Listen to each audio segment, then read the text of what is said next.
చూసుకున్నాం. నిర్గమకాండము 33:18 మనం చదువుకున్నాం. 18-19 ఇప్పుడే మనం చెప్పిన మాట.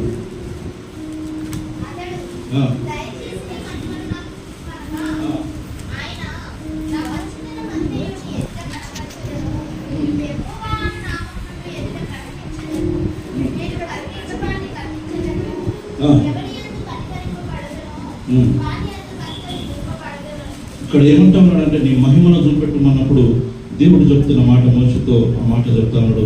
నా మంచితనం అంతా కూడా నేను కనపరుచుకుంటాను. ఇంత మంచి దేవుడు నిజంగా మనమేమో మనుషులంగా కనపరచుకోవాలి. దేవుడు కనపరుచుకునే అవసరం లేదు. ఆయన మంచివాడే. హల్లెలూయా. ఆయన మంచి చేసే దేవుడే.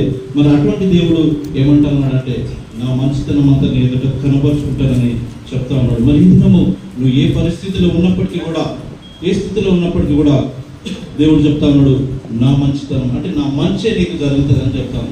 హల్లెలూయా. రెండవ విషయం మనం చదువుకుందాం.